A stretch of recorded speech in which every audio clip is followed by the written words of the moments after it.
अस्सलाम वालेकुम। मेरा नाम है सैयद फसी हसन वाईटी अकेडमी की जानिब से। अगर आप न्यू कमर हैं, किर्गिस्तान में एमबीबीएस में एडमिशन ले रहे हैं या ले चुके हैं और आपने अभी टिकट करवा के जाना है, तो ये वीडियो आपके लिए ही है। इसको एंड तक ज़रूर देखें, इसमें आपको कंप्लीट गाइडेंस हम प्रोवाइड करेंगे। तो इस डिस्कशन के लिए जिस शख्स को आज हमने दावत दी है, वो पाकिस्तान स्टूडेंट फेडरेशन किर्गिस्तान के चीफ कोऑर्डिनेटर भी हैं और मुख्तलिफ प्लेटफॉर्म्स पर किर्गिस्तान में रहने वाले स्टूडेंट्स को वो रिप्रेजेंट भी कर चुके हैं और मुख्तलिफ इंटरव्यूज़ भी दे चुके हैं। तो आज हम उनसे बात करेंगे और उनसे गाइडेंस लेंगे।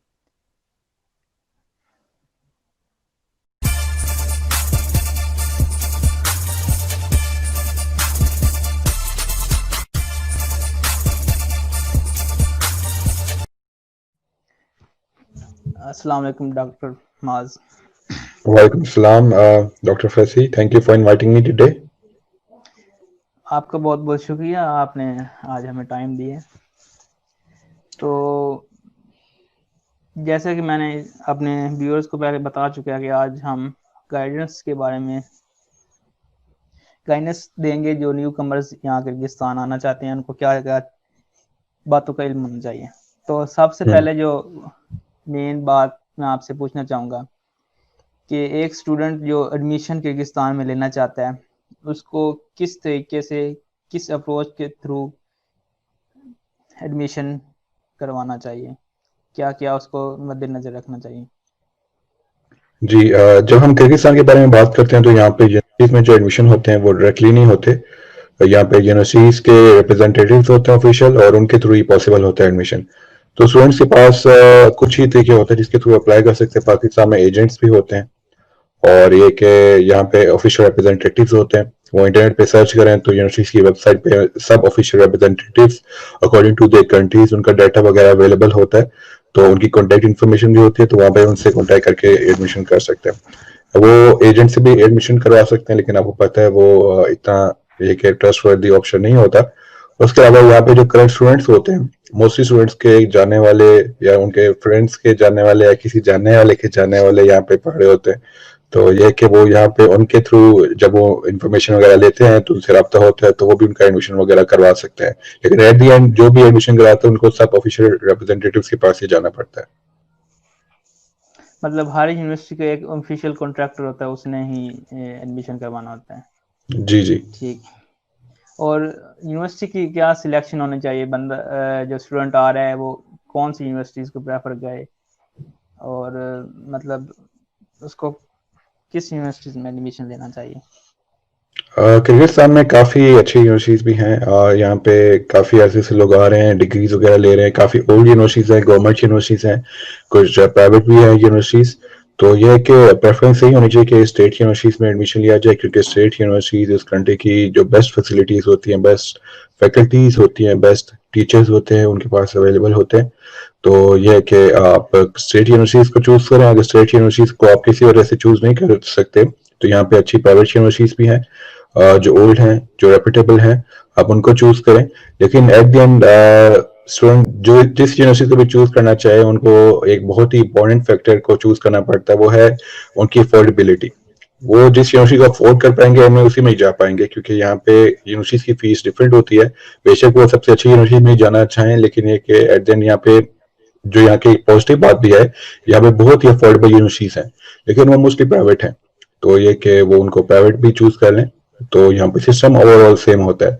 तो लेकिन जो एक इंटरनेशनल स्टूडेंट होता है, उससे इंटरनेशनल रैंकिंग, अपनी ये है कि डिग्री की आउटलुक, और ये कि यूनिवर्सिटी की फैसिलिटीज, उसका इंफ्रास्ट्रक्चर से हर चीज देखनी चाहिए। अच्छा, एडमिशन के बारे में मैं एक और सवाल करना चाहूँगा कि अक्सर स्टूडेंट्स में इससे के साथ जो धोखा हो जाता है, जो एजेंट्स वगैरह मतलब एक्स्ट्रा फीस ले लेते हैं, या फिर ये होता है कि वो फीस तो ले लेते हैं, आगे यूनिवर्सिटीज़ में जो कॉन्ट्रैक्टर्स होते हैं उनको पे नहीं करते। तो बाद में बच्चे आए होते हैं कि हमने तो एजेंट को पैसे दिए थे, लेकिन आगे से यूनिवर्सिटी कहती है आपकी फ़ी पे नहीं हुई। तो इसके बारे में बच्चों को क्या प्रिकॉशंस करने चाहिए कि वो इस तरह के मिसहैप से बच सकें? जी, सबसे पहले तो बच्चों को यूनिवर्सिटीज़ की वेबसाइट विज़िट करनी चाहिए, उसके ऊपर एजेंट्स, ऑफ़िशियल रिप्रेजेंटेटिव्स होते हैं, उनका नंबर होता है। तो ये है कि उनका नाम होगा, तो ज़ाहिर-सी बात है जब वो जिसके थ्रू भी एडमिशन करा रहे हैं उनसे उनको ऑफ़िशियल फ़ीस स्ट्रक्चर जो है वो मँगवाना चाहिए। वहाँ पे ऑफ़िशियल रिप्रेजेंटेटिव का नाम, कॉन्टैक्ट इन्फॉर्मेशन, उनका साइन वगैरह हर चीज़ होता है। तो फ़ीस वगैरह उनको वहाँ से कन्फर्म करनी चाहिए और उसके बाद हर चीज़ वेरीफ़ाई करके ऑफ़िशियल सोर्सेज़ से कोशिश करें। किसी की स्ट्रेंजर की बात पे ट्रस्ट करने से बेहतर यही है कि आप किसी ऑफ़िशियल से बात करें या फिर यहाँ के किसी करंट स्टूडेंट से बात करें। और उसके अलावा यहाँ पे काफ़ी सोशल मीडिया प्लेटफ़ॉर्म्स भी हैं, हमारे फ़ेसबुक ग्रुप्स हैं, व्हाट्सएप ग्रुप्स हैं और हमारे पेजेस हैं, उनके ऊपर इन्फॉर्मेशन दी जाती है। मैंने खुद भी दी हुई है अपने प्लेटफॉर्म्स में। और एक आप किसी भी फेसबुक ग्रुप में अगर आप पोस्ट करते हैं तो आपको हर कोई बता सकता है फीस जो भी रियल है यहाँ हाँ पे। जी, वो तो मैं इधर डिस्क्रिप्शन में भी लिंक उन ग्रुप्स के दे दूंगा। नेक्स्ट जो मेरा क्वेश्चन है आपसे वो ये है कि वीज़े के बारे में थोड़ा सा आप बता दें।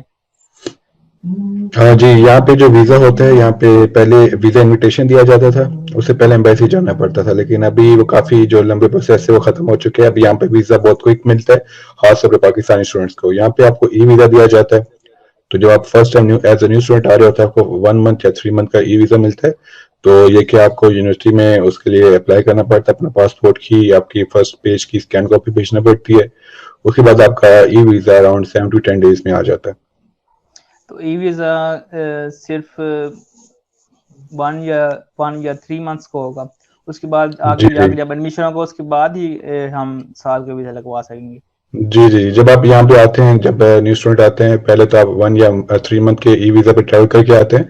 उसके बाद जब आप यूनिवर्सिटी में अपना एडमिशन प्रोसेस कंप्लीट करते हैं, वहाँ पे आप अपना पासपोर्ट सबमिट करते हैं, तो यूनिवर्सिटी आपका पासपोर्ट लेती है और आपके सारे डॉक्यूमेंट्स और वीज़ा एक्सटेंशन फीस। तो ये है कि वो आपको वीज़ा एक्सटेंड कर देते हैं 1 साल का। अच्छा, एक और एडमिशन के बारे में मुझे एक क्वेश्चन आप याद आया है कि आप ये बता दें कि एक स्टूडेंट को पाकिस्तान में कितने डॉलर्स पे करने पड़ते हैं पहले जो एडमिशन प्रोसेस को कंटिन्यू करने के लिए? नॉर्मली कितने होते पाकिस्तान हैं?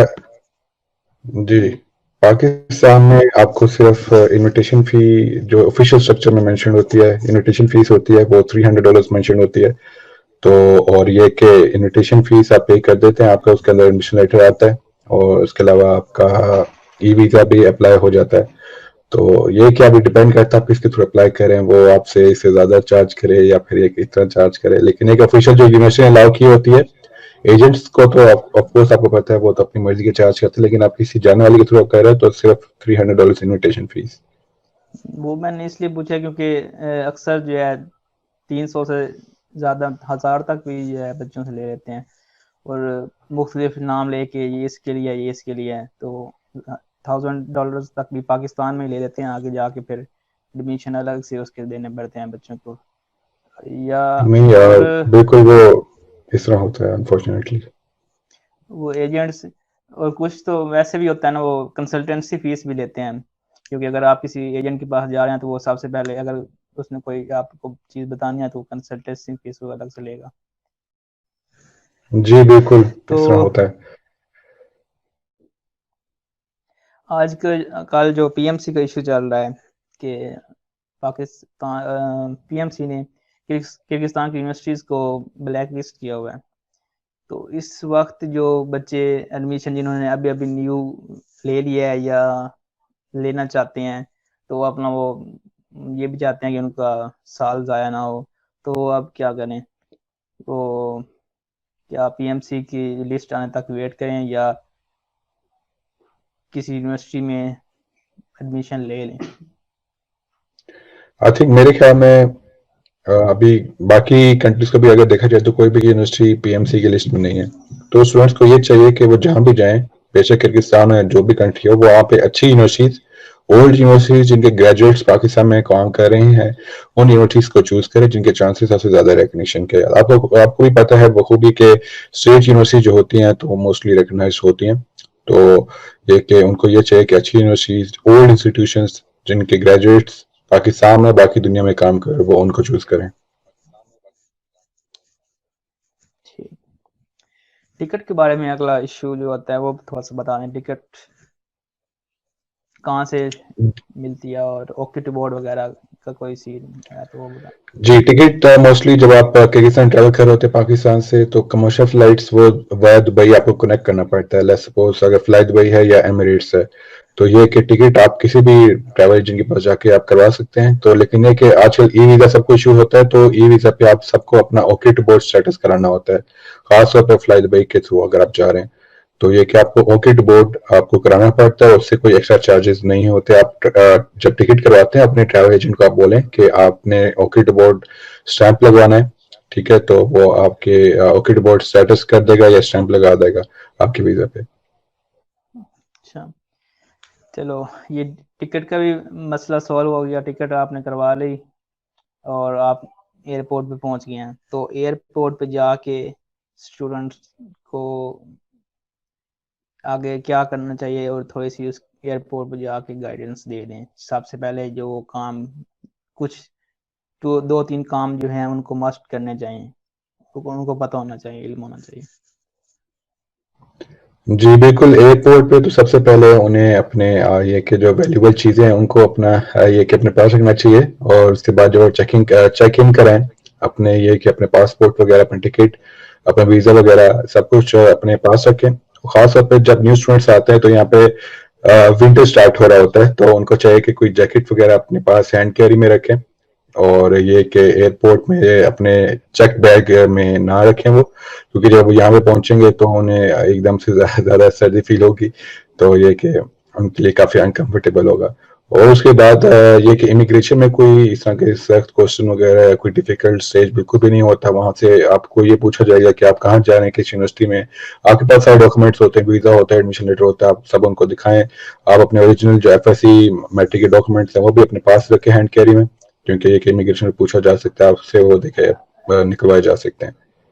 अच्छा, IBCC का तो इशू नहीं होता ना वहाँ पे एयरपोर्ट पे, वो IBCC से नहीं, जी जी, डॉक्यूमेंट्स यहाँ पे मंगवाने होते हैं। IBCC वेरिफिकेशन एयरपोर्ट पे बिल्कुल भी जरूरी नहीं होती, लेकिन मैं ये सजेस्ट करूंगा न्यू स्टूडेंट्स को कि वो वेरीफाई करवा के आए IBCC से और ये कि ministry of foreign affairs Pakistan से, क्योंकि ये है कि जब वो डिग्री यहाँ से लेके जाएंगे तो ये एक रिक्वायरमेंट होती है कि आपके मैट्रिक और FSC के डॉक्यूमेंट्स जो हैं वो वेरीफाइड हो IBCC से।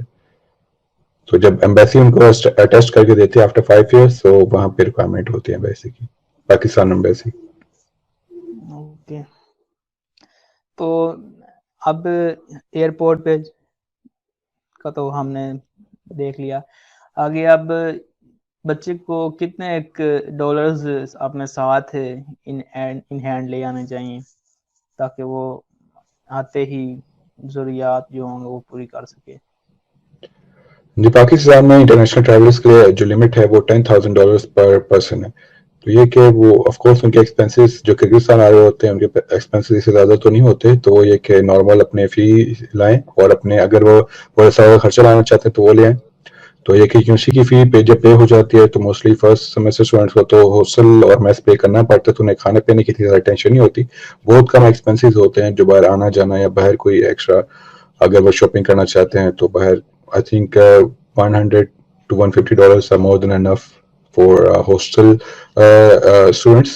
और अगर कोई फ्लैट पे रह रहा है तो उसके एक्सपेंसेस थोड़े इससे डिफरेंट होंगे, क्योंकि फिर मंथली एक्सपेंस आपका ये है कि होता है, उसके साथ खाना पीना आना जाना हर चीज बिल्स वगैरह हर चीज इंक्लूड होती है, तो वो ये कि $200 to $300 depending on different life styles, तो ये कि इतना एक्सपेंस आ जाता है।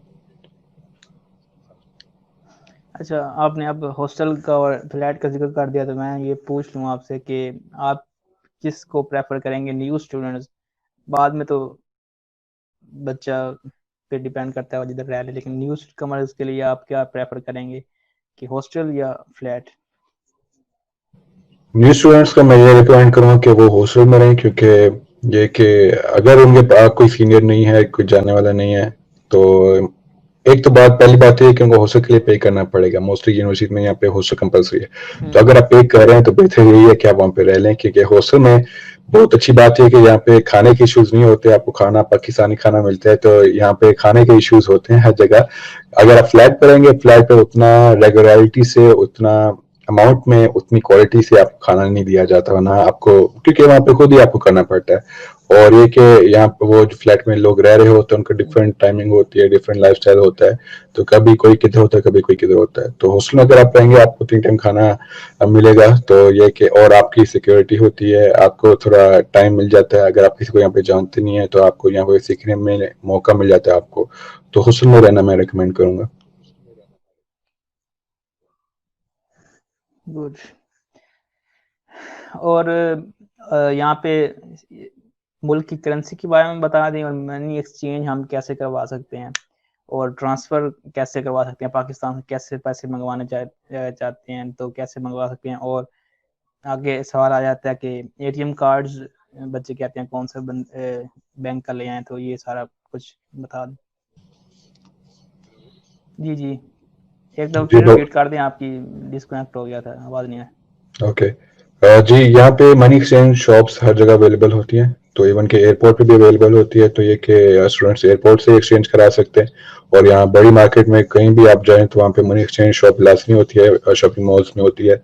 और ये कि स्टूडेंट्स को पाकिस्तान में रुपीज अपने साथ नहीं लाने चाहिए, क्योंकि वो यहाँ से एक्सचेंज कराना और उनका अच्छा रेट मिलना वो मुश्किल होता है। और ये कि उसके अलावा जो पाकिस्तान से पैसे मंगवाने का बात है, तो ये कि यहाँ पे स्टूडेंट्स पाकिस्तानी बैंक के एटीएम कार्ड्स लाते हैं, for example HPL, Mastercard, GBL का, और ये कि वीजा कार्ड जो भी किसी बैंक का हो, तो वो ये कि उनको यहाँ पे किसी भी एटीएम में आप यूज करके डॉलर्स में यहाँ पे या फिर यहाँ की करेंसी को बोला जाता है किर्गिस्तानी सोम, तो यहाँ पे आप जो भी निकलवाना चाहे आप निकलवा सकते हैं।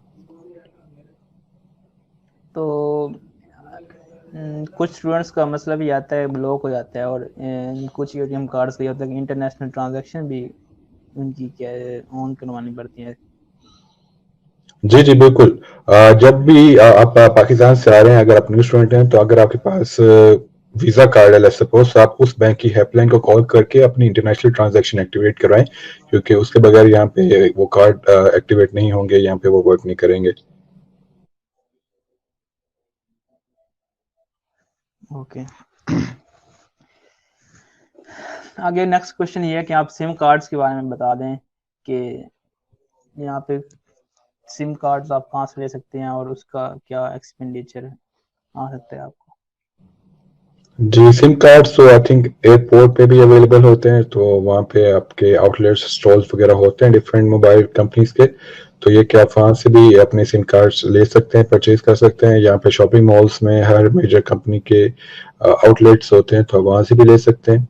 और मार्केट्स में भी होते हैं, स्टॉल्स होते हैं, तो सिम कार्ड आप वहाँ पे ले सकते हैं। लेकिन यहाँ पे जो सबसे मोस्ट कॉमनली यूज है सिम कार्ड, वो है यहाँ की कंपनी ओ, उसे हम ओश कहते हैं।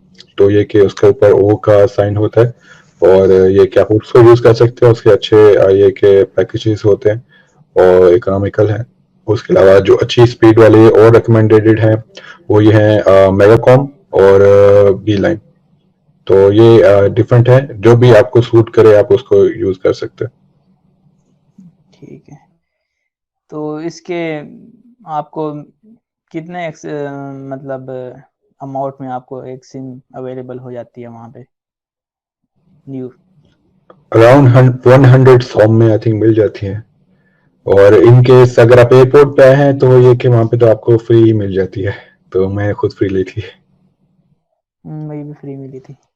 अच्छा, नेक्स्ट ये बता दें कि पाकिस्तान से वो जो बच्चे आ रहे हैं तो वो क्या क्या चीज़ शॉपिंग में क्या क्या चीज़ लेके आए जो उनको यहाँ पे ज़रूरी है, यूज़ उनका होगा। यहाँ पे स्टूडेंट्स को आई थिंक अपने साथ वार्म क्लोथ्स लाने चाहिए, खासतौर पे आजकल के सीजन में। तो अपने वार्म क्लोथ्स के अलावा वो ला सकते हैं अपने साथ, लैपटॉप ला सकते हैं अगर उन्होंने वीडियो लेक्चर्स देखने होते हैं, प्रेजेंटेशन बनानी होती है। उसके अलावा वो लोग एक अपने साथ अच्छा मोबाइल फोन लाएं, सेल फोन लाएं, स्मार्टफोन, जिसके अंदर इंटरनेट क्या 4G 5G अवेलेबल हो, क्योंकि यहाँ पे आपको मोबाइल बहुत ज़्यादा यूज़ करना पड़ता है। और ये कि आपका ऑलमोस्ट ऑनलाइन लेक्चर्स भी आप मोबाइल पे लेते हैं, तो ये कि मोबाइल अच्छा होना चाहिए आपके पास। और उसके अलावा आई थिंक ज़्यादा कपड़े लाने की ज़रूरत बिल्कुल भी नहीं है, क्योंकि यहाँ की जो शॉपिंग है, जो यहाँ पे जो वेदर होता है वो यहाँ के हिसाब से ही होगी, और यहाँ से ही अच्छी शॉपिंग हो सकती है। और शॉपिंग करने के लिए यहाँ पे बहुत अच्छे शॉपिंग मॉल्स भी हैं, आप वहाँ से भी कर सकते हैं। तो डिफरेंट ब्रांड्स हैं, वहाँ से शॉपिंग कर सकते हैं। लेकिन उसके अलावा यहाँ पे डिफरेंट बाजार्स होते हैं, जिस तरह औश बाजार है, दरदोई बाजार है, तो वहाँ पे काफी अच्छी इकोनॉमिकल शॉपिंग और क्वालिटी शॉपिंग हो जाती है। मैस वगैरह भी वहीं ओश बाजार से मिल जाते हैं आप? जी जी बिल्कुल, जो स्टूडेंट्स फ्लैट्स पे रहते हैं तो वो औश बाजार मोस्टली जाते हैं। औश बाजार यहाँ पे बहुत फेमस है स्टूडेंट्स, खासतौर पर स्टूडेंट्स के लिए। तो ये कि वो अपनी मंथली जो भी शॉपिंग होती है खाने पीने की फ्लैट पे, तो वहां से जाके कर सकते हैं। ठीक है।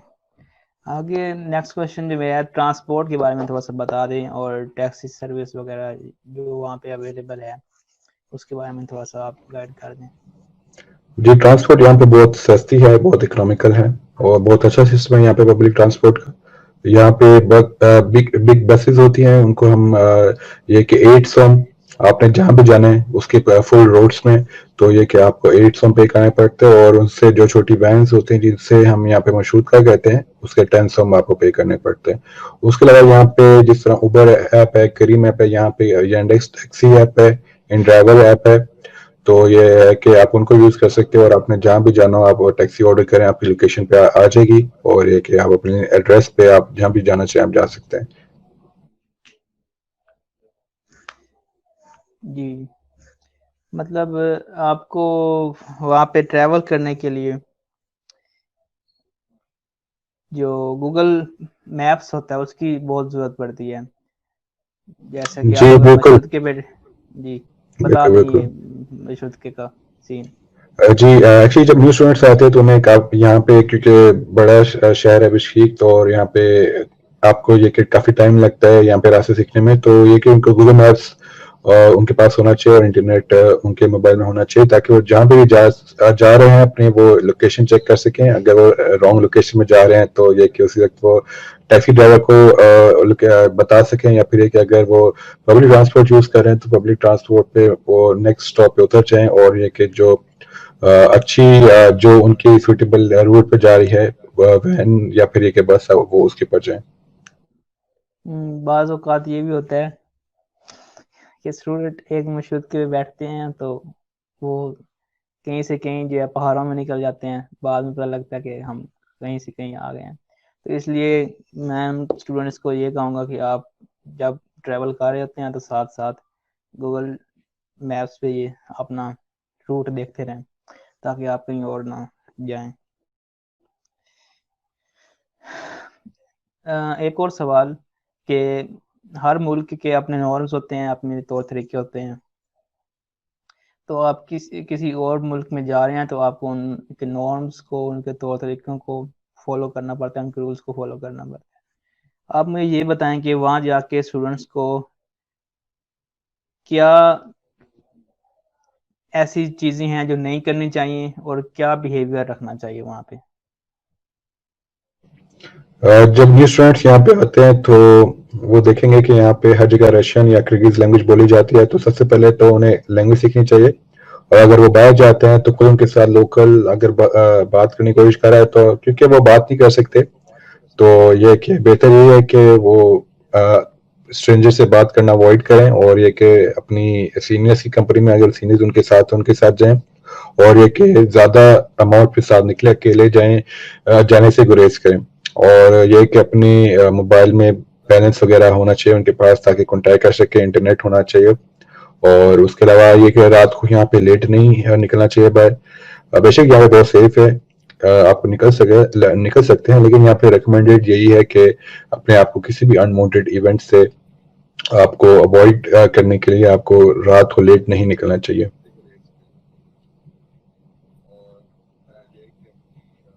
कि लोकल्स का पाकिस्तानी स्टूडेंट्स के साथ क्या बिहेवियर होता है, और सफाई के मामले में भी आप उनको एक दफ़ा स्टूडेंट्स को ये बता दें कि आपको किस तरह वहाँ पे फ्लैट्स में या रहना चाहिए, और किस तरह इंटरेक्ट करना चाहिए लोकल्स के साथ।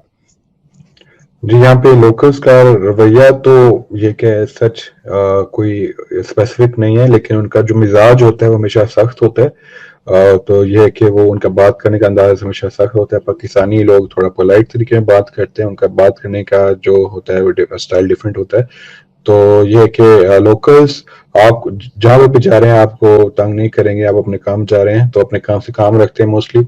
और ये कि जब आप मोस्टली जो स्टूडेंट्स फ्लैट पे रह रहे होते हैं उनका ज्यादा इंटरेक्शन होता है लोकल्स के साथ और उनके लैंडलॉर्ड के साथ।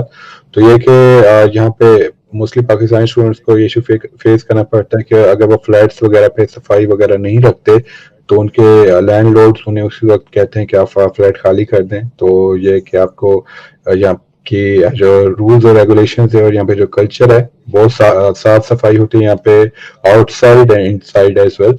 तो ये कि आपको सफाई का ख्याल रखना चाहिए यहाँ पे। और ये कि आपको सफाई ये कि आप अपनी कंट्री को रिप्रेजेंट कर रहे होते हैं, अपने कल्चर को, अपनी फैमिलीज को, अपनी तरबियत को। तो यहाँ पे सफाई का आपको आई थिंक ख्याल रखना चाहिए। और आई थिंक अगर आप सफाई का ख्याल रखेंगे आपको यहाँ पे कोई इशू नहीं होंगे। आपके लैंड लॉर्ड लैंड लेडीज बस यही चाहते हैं कि आप अपने फ्लैट्स को, उनकी प्रॉपर्टी को आप साफ रखें। ठीक। अब लास्ट क्वेश्चन मेरा ये है, मैं आपसे चाहूँगा कि आप न्यू कमर्स को एक पर्सनल एडवाइस दें। आप क्या उनको एडवाइस देना चाहेंगे? Last words. मैं एट द एंड में एडवाइस ये देना चाहूंगा कि आप जब जिस जगह जा रहे हैं उसके बारे में फुल रिसर्च करें और जितने ज्यादा सोर्सेज से आप इंफॉर्मेशन ले सकते हैं वो लें। आपको from the day one independent होना चाहिए, किसी पे आप डिपेंड ना करें। और ये कि आप जिस मकसद के लिए यहाँ पे आए हैं, पढ़ाई के लिए, अपने फ्यूचर के लिए, आप उसको हमेशा याद रखें। अपने पेरेंट्स को ना भूलिए, उन्होंने जिस कुर्बानियों से ये कि मुश्किल टाइम से गुजर के आपको यहाँ पे भेजा है, आप उसको याद रखें और पढ़ाई पे फोकस करें। और ये कि यहाँ पे एंजॉय भी आप करें, खुले करें, क्योंकि यहाँ पे आपको जो आपको यहाँ पे ये टाइम है वो आपको अपनी पूरी लाइफ आपको याद रहेगा। तो लेकिन है कि अपने मेन मकसद को भी ये कि आप अपने दिमाग में रखें। और ये कि यहाँ पे अपनी कंट्री को रिप्रेजेंट कर रहे हैं तो कोई इस तरह इलीगल एक्टिविटी में आप ना पड़ें जो यहाँ के रूल्स एंड रेगुलेशंस के खिलाफ है। और ये कि यहाँ पे आप अच्छी रेपुटेशन बनाए अपनी कंट्री की, अपनी फैमिली की। और ये कि आप अपनी यूनिवर्सिटीज में जो भी आपको काम होता है और जो भी आपके इवेंट्स वगैरह होते हैं उसको प्राउडली आप रिप्रेजेंट करें, क्योंकि खासतौर पे आप एफएमजीज होंगे। तो ये कि आपको फ्रॉम द डे वन अपनी रिस्पेक्ट, अपनी यूनिवर्सिटी की रिस्पेक्ट बनानी है। तो ये कि आप उन दोनों पे काम करेंगे तो आप जब 5 साल बाद इंशाल्लाह यहाँ से डिग्री लेके जाएंगे तो आपकी रिस्पेक्ट पाकिस्तान में भी होगी और पूरी दुनिया में होगी। तो एट द एंड मैं सबको ऑल द बेस्ट विश करना चाहूंगा। और ये कि अगर किसी को भी मेरी किसी भी तरह हेल्प की जरूरत पड़ती है तो मैं हमेशा अवेलेबल हूँ। तो वो मुझे मेरे सोशल मीडिया प्लेटफॉर्म्स पे, मेरे व्हाट्सएप पे, फेसबुक पे कहीं भी अप्रोच कर सकते हैं। बहुत बहुत आपका शुक्रिया आज के हमें टाइम देने का। तो मैं अब कंक्लूड करूँगा। तो जैसा कि आप कह रहे हैं, मैं आपके सोशल मीडिया लिंक डिस्क्रिप्शन में दे दूंगा और अपने चैनल का और अपने फेसबुक पेज का भी मैं लिंक डिस्क्रिप्शन में दे रहा हूँ। अगर आपको कोई भी प्रॉब्लम है या कोई भी आपको इशू आ रहा है जो आप डिस्कस करना चाहते हैं, आप कोई इंडिविजुअली किसी यूनिवर्सिटी के बारे में इंफॉर्मेशन लेना चाहते हैं पर्सनली, तो आप पर्सनली डॉक्टर माज को कांटेक्ट कर सकते हैं। मैं ये सोशल लिंक और ग्रुप्स के लिंक डिस्क्रिप्शन में दे दूंगा। तो आज की वीडियो यहीं तक थी। मज़ीद हम अगर आप हमें अच्छा रिस्पांस देंगे तो आपके लिए ऐसे ही अच्छी अच्छी वीडियोस लाते रहेंगे। आपके देखने का बहुत बहुत शुक्रिया। अल्लाह हाफिज़। अल्लाह हाफिज।